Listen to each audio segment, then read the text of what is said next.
الحمد لله رب العالمين والصلاة والسلام على سيد المرسلين وعلى آله وأصحابه أجمعين اما بعد. محترم حضرات، یہ مقدس رات اس مبارک مہینے کی رات ہے جس کے بارے میں شہنشاہ بطحہ تاجدار مدینہ احمد مجتبی محمد مصطفیٰ صلی اللہ علیہ وسلم نے ارشاد فرمایا، شعبان شہری و رمضان شہر اللہ، کہ شعبان میرا مہینہ ہے اور رمضان اللہ کا مہینہ ہے۔ ایک حدیث پاک میں فرمایا کہ شعبان میرا مہینہ ہے اور رمضان میری امت کا مہینہ ہے۔ مسلمانوں، یہی وہ مبارک مہینہ ہے جس کی 15ویں رات کو شب برات کہا جاتا ہے۔ اس مبارک رات میں سال بھر کے معاملات جو حکمتوں اور مصلحتوں سے لبریز ہوتے ہیں طے کر دیے جاتے ہیں اور من جانب اللہ معصوم فرشتوں کے سپرد کر دیے جاتے ہیں۔ ہر مسلمان کے لیے ضروری ہوتا ہے کہ ماہ شعبان میں غفلت کی چادر اتار دے اور اس ماہ رمضان کے لیے جس میں رحمت خداوندی کے دریا بہائے جاتے ہیں ہماتن تیاری کرے، گناہوں سے توبہ اور دربار خداوندی میں گریہ وزاری کرے۔ خادم رسول صلی اللہ علیہ وسلم حضرت انس رضی اللہ تعالی عنہ کا فرمان ہے کہ جانثار صحابہ کرام رضی اللہ تعالی عنہم اجمعین شعبان کا چاند دیکھ کر قرآن پاک کی تلاوت میں اضافہ فرماتے، اپنے اموال سے زکوٰۃ نکالتے، قیدیوں کو رہا کیا جاتا، قرض چکائے جاتے تھے۔ یہ شعبان کا مہینہ مقرب اور افضل مہینہ ہے۔ حضرت عائشہ صدیقہ رضی اللہ تعالی عنہا سرور کائنات صلی اللہ علیہ وسلم سے پوچھتی ہیں کہ کیا وجہ ہے، کیا سبب ہے آپ ماہ شعبان میں بہت زیادہ روزہ رکھتے ہیں؟ تو فرمایا، حق تعالی شانہ اس ماہ مبارک میں آئندہ سال مرنے والوں کے نام تحریر فرماتے ہیں۔ میں چاہتا ہوں کہ میری وفات کا نوشتہ اس حال میں لکھا جائے کہ میں روزہ دار ہوں۔ اسی ماہ مبارک کی 15ویں رات شب برات ہے۔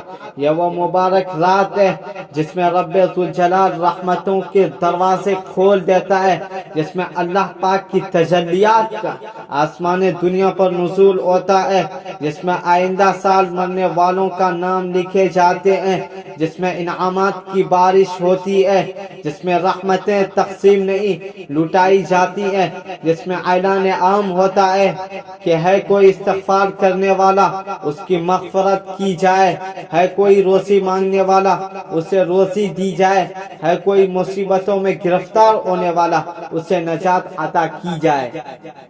اس رات کا نام شب برات اسی لیے ہے کہ پروردگار عالم کی طرف سے بڑی تعداد میں انسانوں کے گناہ معاف ہوتے ہیں، عذاب جہنم سے بے شمار لوگوں کو نجات عطا ہوتی ہے۔ اس مبارک رات میں تمام امور کا فیصلہ ہو جاتا ہے کہ کتنا اناج پیدا ہوگا وہ بھی لکھ دیا جاتا ہے، جنگ ہوگی یا نہیں وہ بھی لکھ دیا جاتا ہے، فتح ہوگی یا شکست وہ بھی لکھ دیا جاتا ہے، پانی کتنا برسے گا وہ بھی لکھ دیا جاتا ہے، کون مرے گا کون جیے گا وہ بھی لکھ دیا جاتا ہے، کون حج بیت اللہ شریف کرے گا وہ بھی لکھ دیا جاتا ہے، کس کو کتنی روزی ملے گی وہ بھی لکھ دیا جاتا ہے۔ الغرض سال بھر کے بجٹ کی منصوری اس مبارک رات میں لکھ دی جاتی ہے۔ اسی رات میں جبرائیل امین تشریف لائے، فرمایا اے محمد سر اٹھاؤ۔ آپ نے سر اٹھایا تو دیکھتے ہیں کہ جنت کے 8 دروازے کھلے پڑے ہیں۔ یہ رات کمائی کی رات ہے، خزانوں کی لوٹنے کا موسم ہے۔ یہ رات رحمتوں اور سعادتوں سے دامن بھرنے کی رات ہے۔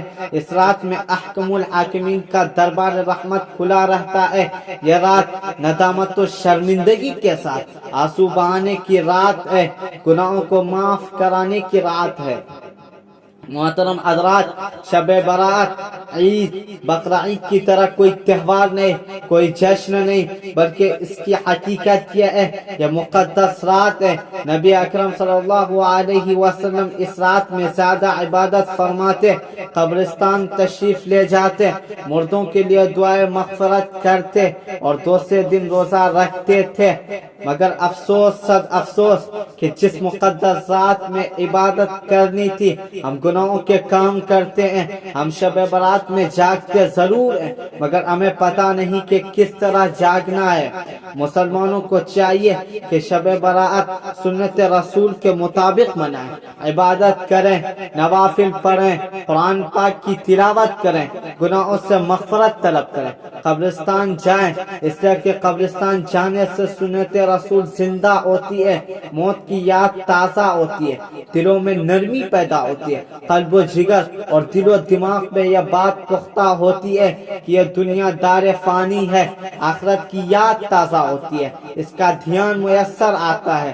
قبرستان میں جا کر اہل قبرستان کو سلام پیش کریں، مردوں کے لیے، آباء و اجداد کے لیے، رشتہ داروں اور عام مسلمانوں کے لیے دعائے مغفرت کرے اور اگلے دن روزہ رکھے۔ مگر افسوس کرنا کیا تھا، کرتے کیا ہیں، بےہودہ حرکتوں کا صدور ہوتا ہے، آتش بازی ہوتی ہے، کسی کا ہاتھ جلتا ہے، کسی کو چوٹ لگتی ہے، کسی کا گھر جلتا ہے، فضول خرچی میں حصہ لے کر قرآن پاک کی کھلم کھلا مخالفت ہوتی ہے، اجتماعی طور پر قبرستان میں جا کر ایصال ثواب کیا جاتا ہے، قبرستان میں موم بتیاں اور چراغ جلا کر روشنی کا اہتمام ہوتا ہے، کھانے وغیرہ کا اہتمام۔ مسلمانوں، قبرستان میں جا کر سنت کو زندہ کرو، مگر قبر کو ہاتھ سے چھویا نہ جائے، اس کو چوما نہ جائے، قبر کے سامنے پیشانی نہ جھکائے، قبر کو سجدہ نہ کیا جائے، قبر کی مٹی کو چہرے پر ملا نہ جائے، قبروں پر چلا نہ جائے۔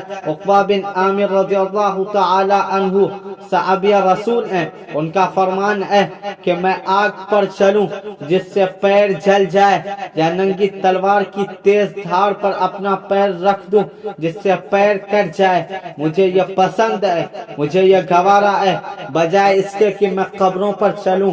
القصد و کام و فعل بالکل اختیار نہ کیا جائے جس کا شریعت مطہرہ میں وجود نہیں۔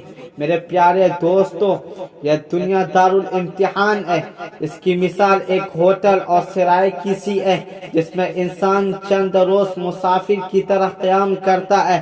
اللہ پاک نے انسانوں کو اس دنیا فانی میں امتحان کے واسطے بھیجا ہے کہ شریعت اسلامیہ پر عمل کر کے جنت الفردوس کو اپنا ٹھکانہ بناتا ہے، یا شیطانی خرافات پر عمل کر کے جہنم جیسی بدترین جگہ کو اپنا ٹھکانہ اور مقام بناتا ہے۔